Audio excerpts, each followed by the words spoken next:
오늘 이 시간에는 결과가 불안할 때 뿌리를 점검하라 라는 제목의 말씀을 증거하고자 합니다. 사랑하는 여러분, 혹시 집에서 화초를 키워본 적 있으십니까? 저도 저희 교회 이제 임직식 같은 걸 할 때 화분을 받습니다. 화분을 받아서 이제 개인에게 받으신 분들은 다 나눠드리고 또 교회 받은 것들을 제 목양실에 놓고 좀 키웠습니다. 꽃들을 보면서 처음에 목양실에 들어가면 아주 파릇파릇한 잎과 예쁜 꽃잎을 보면 참 마음도 좋아지고 또 사역의 시작도 참 좋습니다. 매일 아침 물을 주고 정성껏 돌봤습니다. 처음 몇 달은 정말 잘 자라고 이쁘게 자랍니다. 새 잎도 나고 또 가지도 뻗어나갑니다. 그런데 어느 날부턴가 식물이 이유 모르게 시들기 시작합니다. 잎의 끝이 노랗게 변하고 윤기가 사라지기 시작합니다. 또 새 잎이 나지 않습니다. 물이 부족한가 생각해서 물을 더 열심히 주고 영양분이 부족한가 해서 영양분을 꽂아줍니다. 햇빛이 좀 더 잘 드는 곳으로 가면 더 건강해질까 하고 창가로 옮겨봅니다. 할 수 있는 것을 모든 것을 다 했습니다. 그런데 아무리 애를 써도 소용이 없습니다. 식물이 점점점 더 기운을 잃어갑니다. 그때 식물을 잘 아는 어떤 집사님께서 이런 조언을 해주십니다. 목사님, 문제는 잎이나 줄기가 아닙니다. 화분을 뒤집어서 뿌리를 한번 확인해 보세요. 그 말을 듣고 화분의 식물을 조심스럽게 꺼내서 확인을 했는데 참 깜짝 놀랐습니다. 화분 안이 그냥 뿌리가 그냥 드러난 채 뿌리만 앙상하게 가득 채워져 있고 또 스티로폼과 또 흙이 너무 오래돼서 딱딱하게 굳어져 있거나 심한 경우는 물이 빠지지 않아서 뿌리가 검게 썩어져 있는 것도 확인하게 됩니다. 그러니까 보이는 잎과 가지는 문제가 아니고 보이지 않는 뿌리에 문제가 있었던 거예요. 여러분 알고 계셨습니까? 여러분 알고 계셨군요. 겉으로 드러난 불안한 결과의 진짜 원인은 감춰져 있었던 뿌리에 있었던 것입니다. 저는 이것을 보면서 그렇지, 우리의 신앙도 이렇지 않을까, 우리의 영적 상태가 이렇지 않겠습니까, 여러분? 겉으로는 열심히 신앙생활 합니다. 주일 예배 열심히 드리고 또 새벽 예배도 드리고 또 봉사활동, 헌신도 열심히 합니다. 잎과 가지를 꾸미는데 열심입니다. 그런데 왜 우리 삶에는 기쁨, 평안, 감사 이런 열매가 맺히지 않는 걸까요? 왜 매일 수십 년 교회를 다녀도 내 삶은 변화되지 않는 걸까요? 우리는 문제가 생기면 자꾸 잎과 가지만을 보면서 탓을 합니다. 내 노력이 부족해서 그래. 내 노력이 부족하니까 그렇지. 그래, 내가 기도를 덜 해서 그렇지. 헌신이 부족해서 그래. 더 많은 물과 영양제를 꼽으려고 노력을 합니다. 그러나 오늘 하나님은 우리에게 말씀하십니다. 내 열심을 탓하기 전에 너의 뿌리를 먼저 점검해 봐라 말씀하십니다. 우리의 영적 뿌리는 지금 어떤 토양에 박혀 있습니까? 딱딱하게 굳어버린 율법주의의 흙입니까? 아니면 스티로폼 같은 인스턴트 자극에 휩싸여 있는 신앙의 뿌리 박히고 있습니까? 아니면 세상의 가치관이라는 오염된 흙에 박혀져 있지는 않습니까? 한번 곰곰이 생각해 보시길 바라요. 오늘 시편 1편은 우리 영혼의 화분을 새롭게 분갈이하는 놀라운 비밀을 우리에게 가르쳐 줍니다. 함께 이 놀라운 은혜와 비밀을 발견하는 여러분 되기를 축복합니다. 첫 번째 중요한 것은 복 있는 사람은 여러분 거부하는 용기를 가지고 있습니다. 그러니까 하나님의 은혜는 우리를 세상에서 구별하는데 그 구별하는 것은 거부할 수 있는 용기를 가진 사람이라는 것입니다. 1절 말씀 우리 같이 한번 읽어봅니다. 1절 말씀을 같이 읽습니다. 시작. 아니하며 오만한 자들의 자리에 앉지 아니하고. 그렇습니다. 히브리어 원어에서는 이 구절은 아시레 하이시로 시작됩니다. 아시레, 이 단어는 행복이 아닙니다. 이것은 하나님의 은혜 안에서 누리는 깊고 지속적인, 그러니까 복된 상태, 영혼의 번영, 참된 만족을 의미하는 단어입니다. 시편 전체 150편 중에서 이 아시레로 시작하는 시편은 여러 편이 있습니다. 그런데 시편 1편이 그 첫 번째 내용이죠. 이것은 우리에게 무엇을 말해줍니까?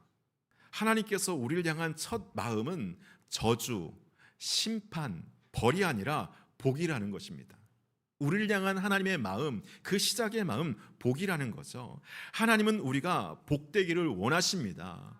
오늘 저와 여러분들이 복된 삶을 살기를 원하신다는 거죠. 하나님께서는 여러분과 제가 진정으로 행복하기를 원하십니다. 그런데 놀랍게도 복의 시작은 하지 않음에서 출발한다는 것입니다. 오늘 말씀 보니까 3번 반복되는 부정어를 한번 보세요. 따르지 아니하며, 또 서지 아니하며, 앉지 아니하고라고 3번을 반복해서 그렇게 부정하고 있지 않습니까?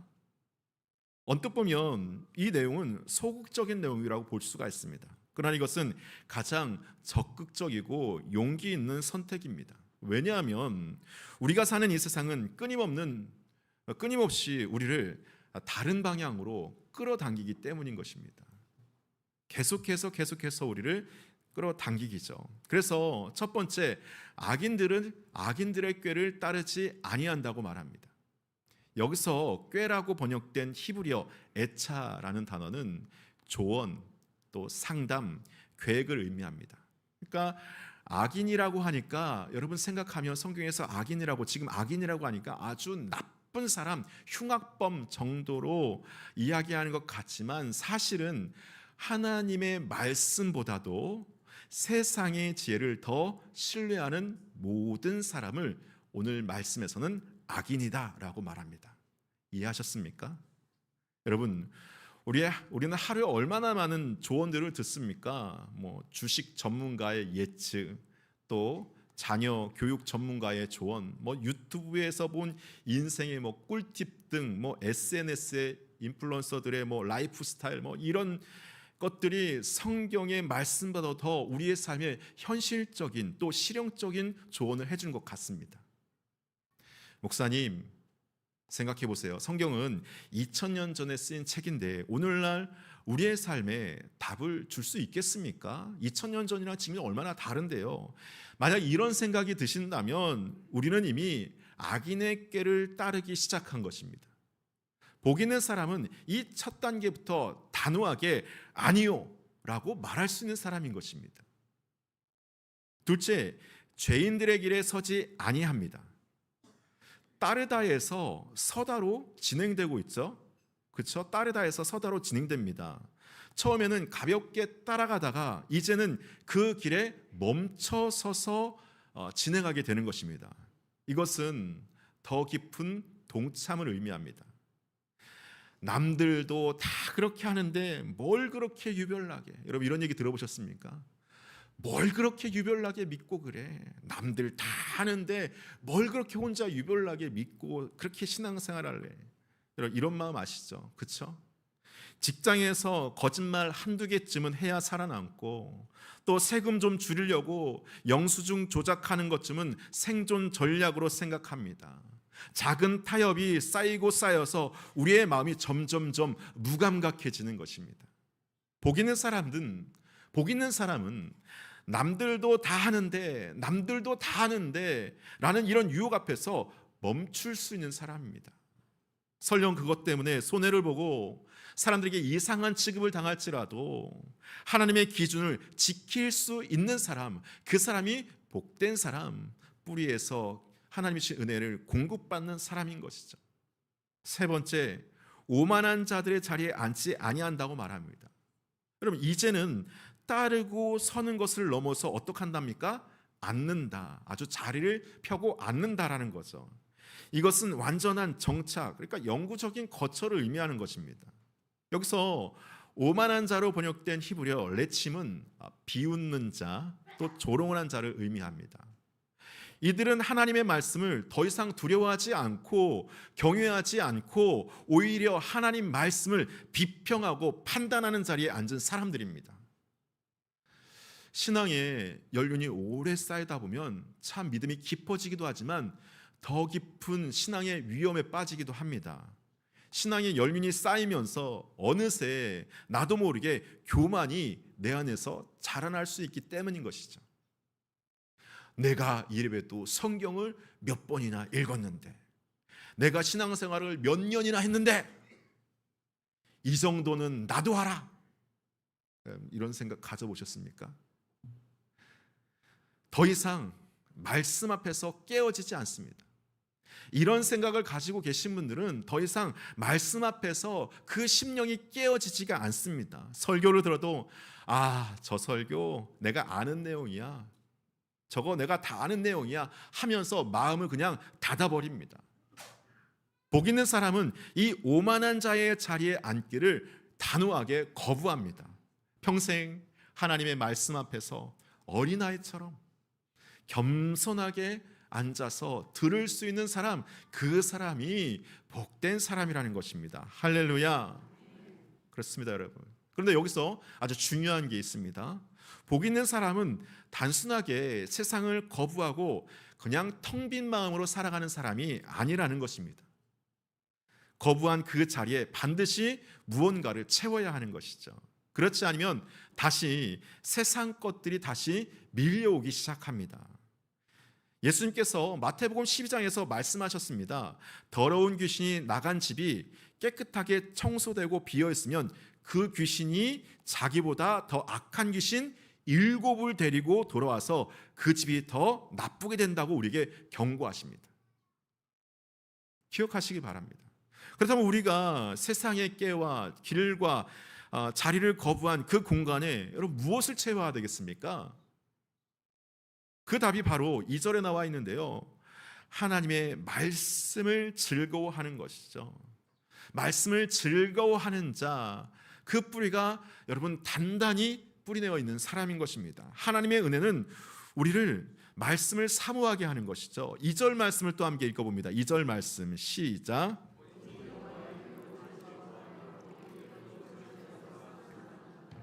여러분 2절 읽으셨는데 2절에서 오직이라는 단어를 주목해 보십시오. 히브리어로 키임이라는 단어입니다. 이것은 강력한 대조를 나타냅니다. 1절에서는 거부에 대한 게 나오지 않았습니까? 거부에 대한 모든 것들에 대한 대신에 그 자리에 채우는 단 하나가 있다는 겁니다. 단 하나, 오직 단 하나. 무엇입니까? 바로 하나님의 율법, 즉 하나님의 말씀이라는 겁니다.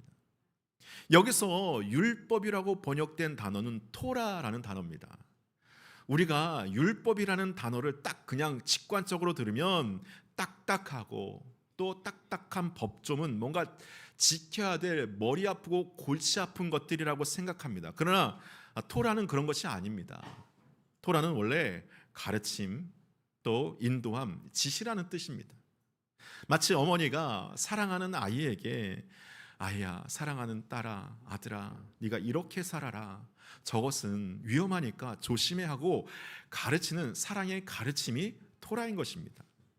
하나님께서 우리를 너무 사랑하셔서 우리가 어떻게 살아야 행복할 수 있는지 알려주시는 인생 사용설명서가 토라, 곧 율법인 것이죠. 그런데 더 놀라운 것은 복 있는 사람이 이 토라를 어떻게 대하는가입니다. 어떻게 대합니까? 즐거워한다는 거죠. 히브리어에서 햇볕은 단순히 좋아한다는 것을 넘어서 그것을 가장 큰 기쁨으로 여기서 거기서 깊은 만족을 발견하고 그것을 간절하게 사모한다는 것을 의미합니다. 사모한다는 것이. 여러분, 우리가 무엇을 즐거워하며 살고 있습니까? 우리의 가장 큰 기쁨이 무엇입니까? 여러분의 가장 큰 기쁨이 무엇이었습니까? 추석 명절 여러분의 가장 큰 기쁨이 무엇이었습니까? 여기서 제가 한 가지 비유를 들어 말씀드릴게요. 여러분 연애할 때를 한번 생각해 보세요. 사랑하는 사람한테 카톡이 왔습니다. 밥 먹었어? 아주 짧은 문자가 왔어요. 단 3글자. 그런데 여러분 몇 번을 보고 읽고 또 읽습니다.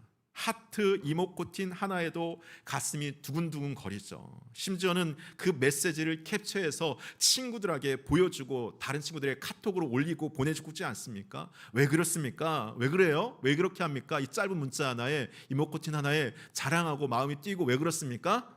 사랑하기 때문이죠.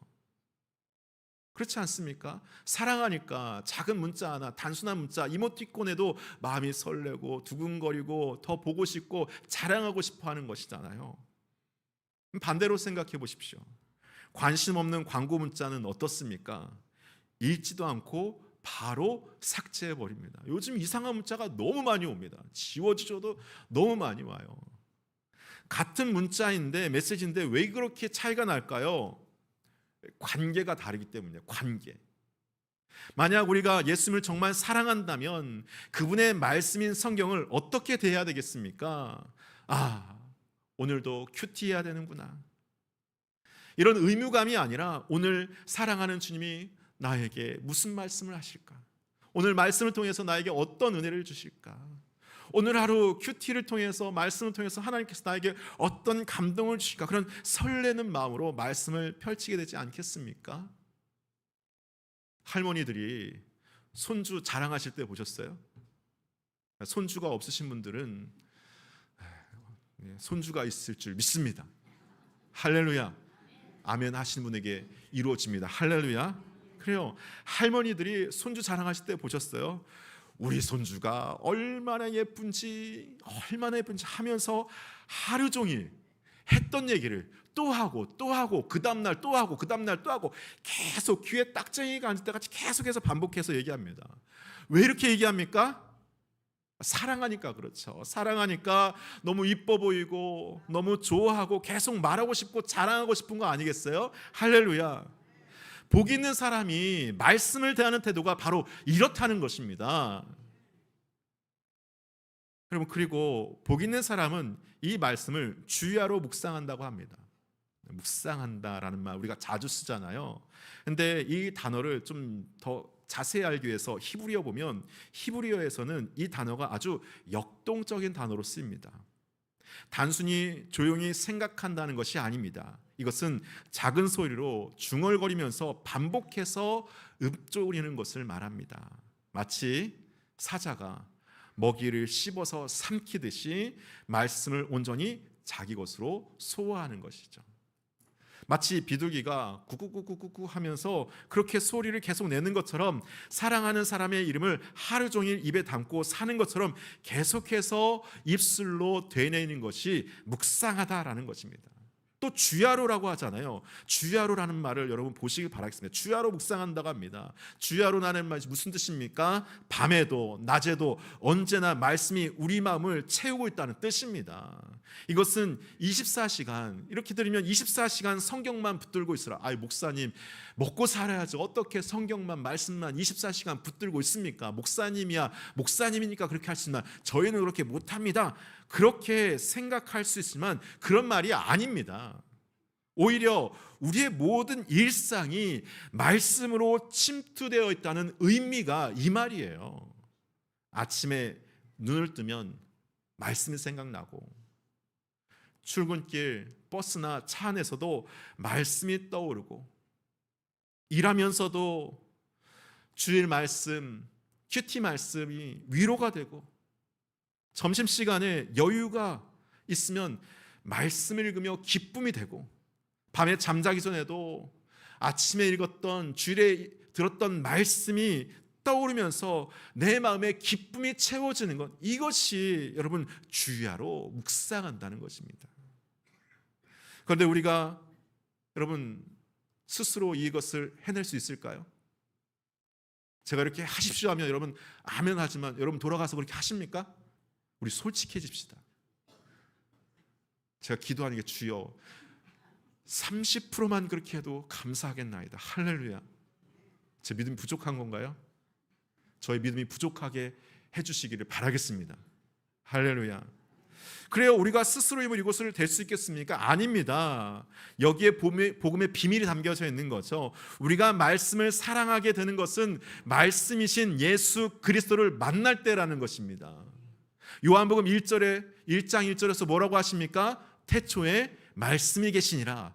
이 말씀이 하나님과 함께 계셨으니 라고 합니다. 그리고 14절에서 무엇이라고 말합니까? 말씀이 육신이 되어 우리 가운데 계시매라고 말합니다.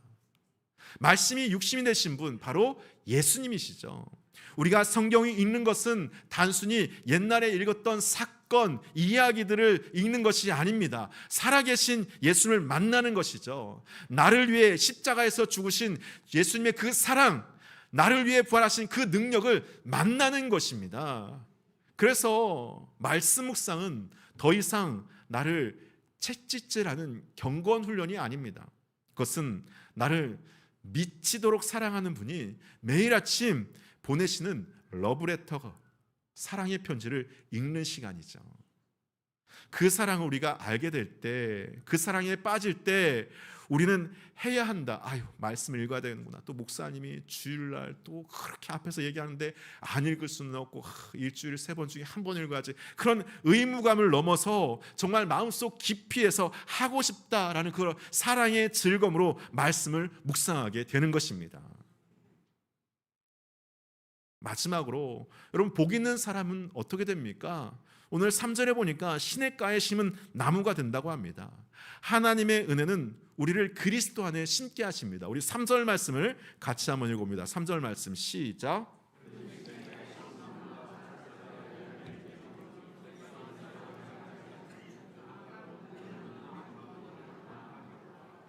네, 여러분, 우리가 1절과 2절에서 설명한 삶의 결과가 어떻게 나타납니까? 바로 시냇가에 심은 나무가 되는 것입니다. 이것이 얼마나 아름답고 또 멋있는 모습입니까? 여기서 가장 중요한 단어는 심은이라는 단어입니다. 심다, 심은 단어. 이 단어는 히브리어로 수동태예요. 이 수동태라는 말은 어떤 의미냐면 나무가 스스로 그곳에서 자리를 잡고 있는 것이 아니라 누군가의 의도에 인해서, 누군가의 손에 의해서 정성스럽게 그곳에 이식되어진 것, 옮겨져 심은 것을 의미하는 것입니다. 누가 이 나무를 옮겨 심은 것일까요? 누가 이 나무를 여러분 시냇가에 옮겨 심은 것일까요? 바로 하나님이시죠. 여러분, 이것이 은혜입니다. 우리가 말씀을 사랑하고 묵상하는 것조차도 사실은 하나님께서 우리를 당신의 말씀이라는 생수의 강가에 심어 주셨기 때문에 가능한 일입니다. 우리는 원래 어디 있었습니까? 저와 여러분들은 원래 어디 있었습니까?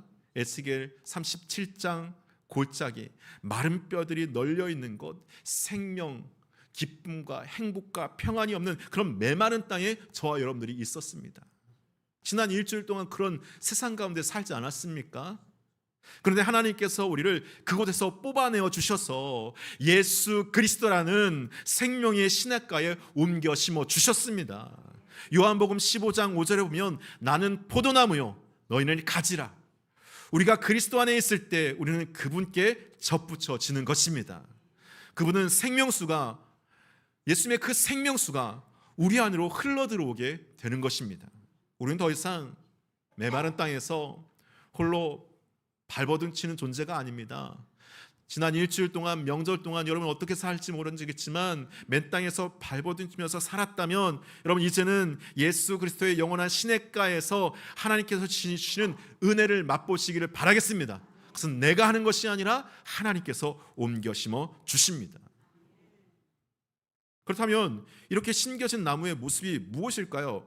오늘 3가지를 구체적으로 우리에게 보여줍니다. 첫째가 뭡니까? 철을 따라 열매를 맺게 한다고 합니다. 이것은 무슨 뜻이냐? 조급하지 않고 하나님의 때를 기다리는 삶을 의미합니다.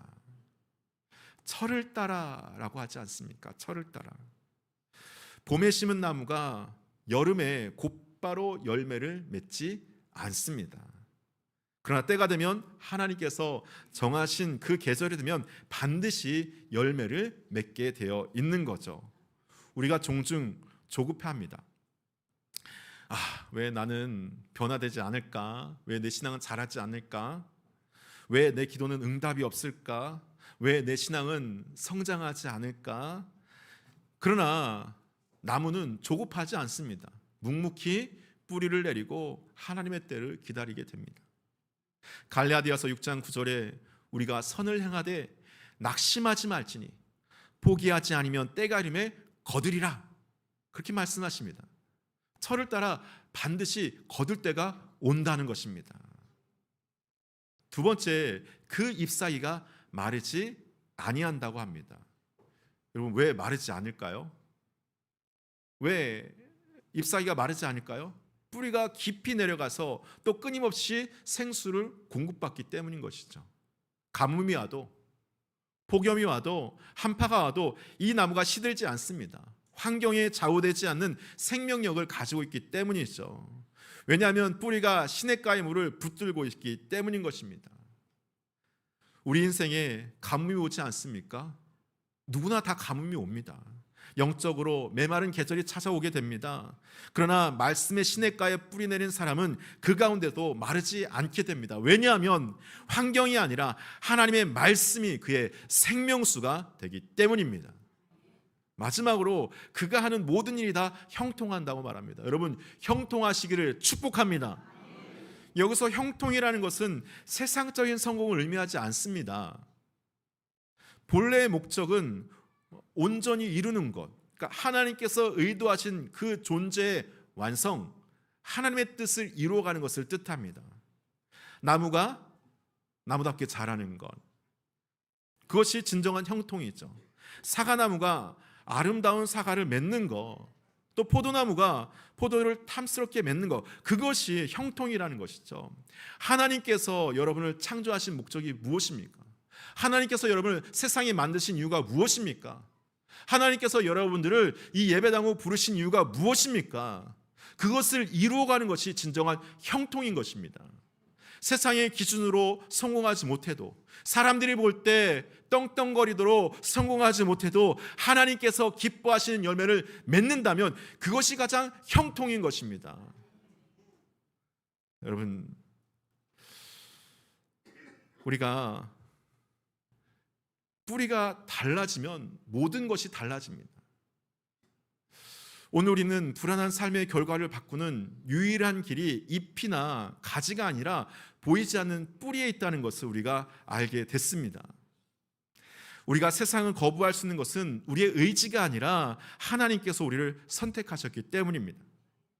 우리가 말씀을 사랑할 수 있는 것은 우리가 열심을 내서 하는 것이 아니라 성령께서 그 마음을 우리에게 주셨기 때문입니다. 우리가 복된 삶을 살 수 있는 것은 우리의 노력이 아니라 하나님께서 우리를 생명의 자리로 심으셨기 때문입니다. 처음부터 끝까지 오직 구원은 은혜 안에서 이루어지는 것이죠. 여러분, 시편, 오늘 본문 말씀 시편 1편 몇 절부터 몇 절까지입니까? 1절, 3절, 아주 짧습니다. 이것은 의무가 아니라 초대입니다. 사랑의 편지를 다시 읽어보라는 초대인 것이죠. 여러분, 일주일 동안 오늘 말씀을 읽어보시길 바라요. 의무로 읽는 것이 아니라 오늘 주님 주신 사랑의 연애 편지로 읽어보시길 바라겠습니다. 어떤 분은 아침에 눈을 뜨자마자, 어떤 분은 출근길 차 안에서, 어떤 분은 점심시간에 잠깐의 여유를 통해서, 어떤 분은 잠들기 전 침대에서 각자의 시냇가를 찾아보시기를 바라겠습니다. 시간 오래 걸리지 않아요. 2분, 3분, 여러분 그 정도밖에 걸리지 않습니다. 시편 1편 1절에서 3절을 소리내어 한번 읽으시고, 그리고 잠시 침묵하고 물어보시기 바라겠습니다. 주님, 오늘 이 말씀을 통해서 나에게 무엇을 말씀하십니까? 나에게 무엇을 말씀하십니까? 물어보시기 바라요. 여러분, 이거 하는데 얼마나 걸리겠습니까? 2분 3분밖에 걸리지 않아요. 그리고 하루 동안 내가 내리는 선택의 순간마다, 내가 매일매일 해야 되는 선택의 순간마다 물어보시길 바라요. 이 선택은 나를 시냇가로 인도하는가, 아니면 시냇가에서 멀어지게 하는가, 기억하시기를 바라겠습니다. 이 3분밖에 걸리지 않아요. 말씀을 맺습니다. 같이 우리가 찬양하고 기도하기 원하는데요, 기억하세요. 우리의 노력으로는 열매 맺는 것이 아닙니다. 우리의 위치가 열매를 맺게 하는 것이죠. 여러분, 우리의 삶에 우리의 환경이 딱딱한 돌과 같은 자갈밭, 여러분 그러한 오염된 그런 땅이라고 할지라도 하나님께서 우리를 시냇가에 심긴 나무로 옮겨 심어 주십니다. 정원사이신 하나님께서 여러분을 포기하지 않으세요. 여러분의 친구, 가족은 여러분을 포기할지 몰라도 하나님께서는 여러분을 결코 포기하지 않으십니다. 그분은 지금도 당신의 영혼의 말씀의 생명수를 붓고 계세요. 여러분의 메마른 뿌리를 적시고 굳은 마음을 부드럽게 하시고 계십니다. 사랑하는 여러분, 가을이 되었잖아요. 우리의 영적 뿌리가 더욱 깊이 말씀의 시냇가로 뻗어나기를 축복합니다. 세상의 메마른 토양을 완전히 떠나서 생명수 흐르는 곳에 견고히 뿌리를 내리고 철을 따라 열매를 맺고 잎이 마르지 않고 모든 일이 형통하고 복된 인생 되기를 여러분 주님의 이름으로 축복합니다. 이 시간 우리 주만 바라볼지라 우리 함께 찬양하고 기도하길 원해요. 우리 정말 다시 한번 정말 우리가 의무감으로 하는 것이 아니라 주님을 향한 사랑과 사모의 마음으로 주님이 나에게 주시는 그 사랑의 초청으로 다시 한번 기억하면서 우리 찬양과 함께 기도하도록 하겠습니다.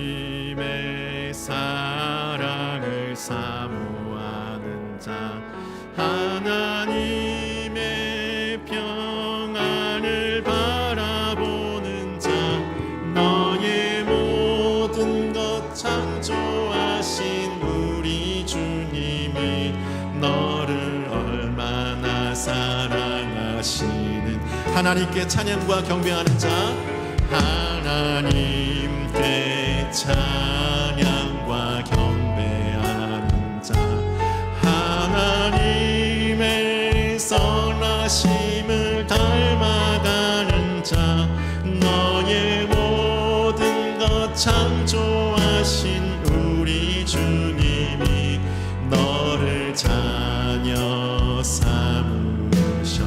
하나님 사랑의 눈으로, 하나님 사랑의 눈으로 너를 어느 때나 바라보시고, 하나님인 자 한 귀로서 언제나 너에게 기울이시니 어두움에 밝은 빛을 비춰주시고 너의 작은 신음에도 응답하시니 너는 어느 곳에 있든지 주를 향하고 주만 바라보. 하나님 사랑의 눈으로, 하나님 사랑의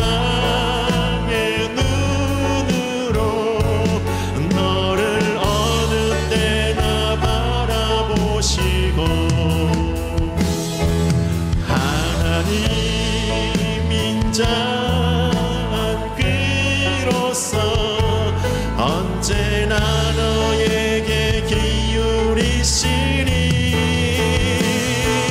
어두움에 밝은 빛을 비춰주시고 너의 작은 신음에도 응답하시니 너는 어느 곳에 있든지 주를 향하고 주만 바라보. 하나님 사랑의 눈으로 우리 같이 찬양했습니다. 하나님 사랑의 눈으로 너를 어느 때나 바라보. 하나님 인자한기로서, 하나님 인자한 귀로서 언제나 너에게 어둠의 밝은 빛을 비춰주시고 어둠의 밝은 빛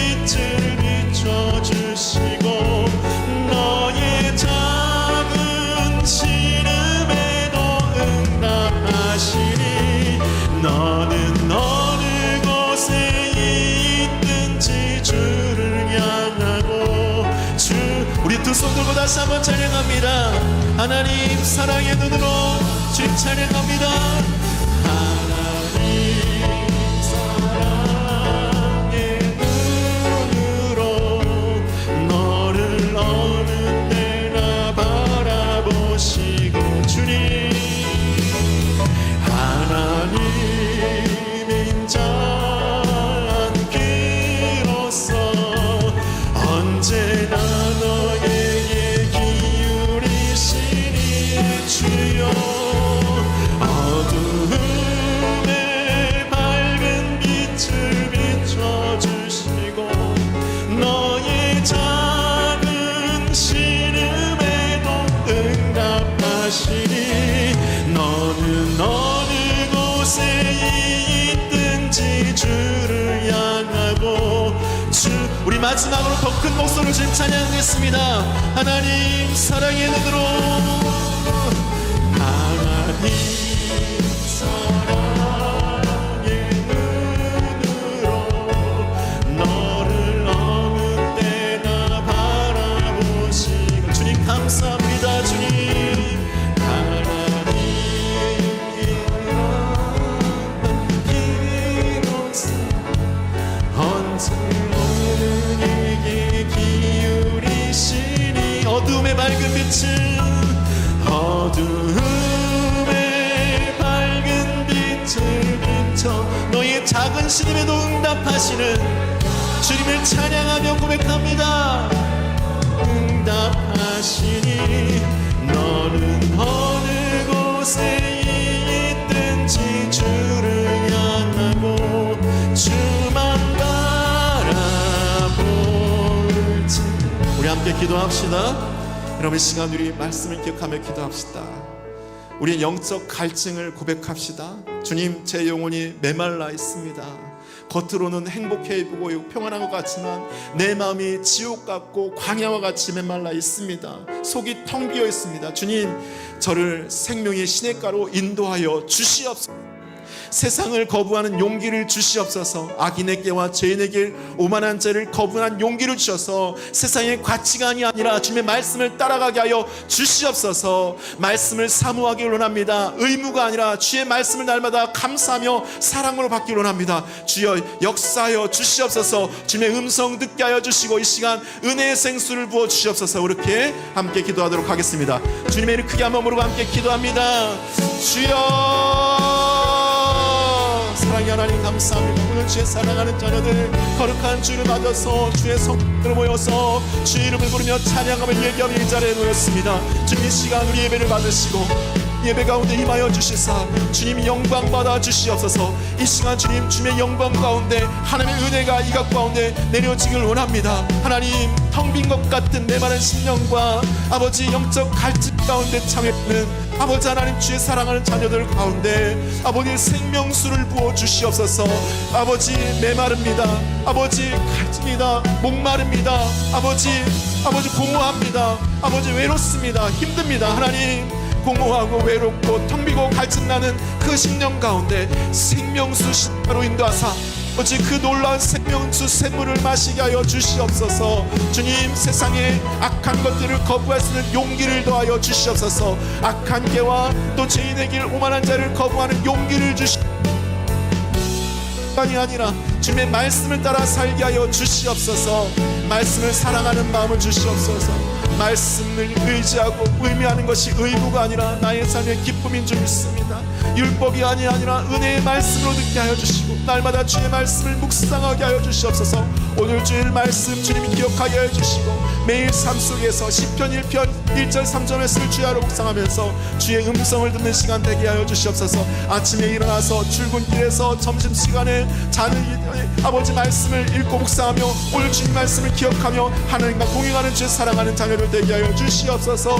주님 오늘 사랑하는 주의 자녀들 가운데 아버지 매였던 것이 풀리게 하여 주시고 상처받았던 것들이 치유받게 하시고 문제들이 해결받게 하여 주시고 형통케 되는 역사가 나타나게 사모하게 하여 주시옵소서. 마음의 어려움과 괴로움이 있다면 이 시간 눈물의 회개와 또 치유가 있게 하여 주시고, 예수 그리스도를 주님을 다시 한번 고백하고 우리의 삶의 주인이 예수 그리스도라는 것을 다시 한번 인정하고 내 삶을 주님께 드리며 주님께 순종하는 주의 백성 되게 하여 주시옵소서. 주님 감사합니다. 주님 감사합니다. 오늘 주심을 감사합니다. 주님 감사합니다.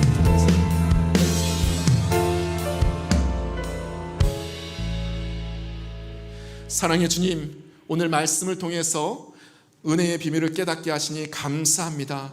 저희가 그동안 세상의 꾀를 따르고 죄인에게 서며 오만한 자리에 앉으며 살았던 것을 회개합니다. 하나님 말씀보다 세상의 지혜를 더 신뢰했던 저희를 용서하여 주옵소서. 이제 저희에게 말씀을 사랑하는 마음을 부어 주시옵소서. 주님의 그 사랑의 편지를 읽듯이, 사랑한 이의 음성을 듣듯이 주의 말씀을 사모하게 하여 주시옵소서. 특별히 이번 한 주간 오늘 시편 1편의 말씀을 함께 읽고 묵상하며 주야로 묵상하며 주님을 만나고 은혜 받는 시간 되게 하여 주시옵소서. 그리고 저희 메마른 땅에 뽑아내어서 메마른 심령 가운데 뽑아내어 주셔서 예수 그리스도라는 생명의 시냇가에 심기어 주게 하여 주시옵소서. 때를 따라 열매를 맺게 하여 주시고 그 잎사귀가 마르지 않게 하시며 모든 일이 형통케 하여 주시옵소서. 예수님의 이름으로 기도합니다. 아멘.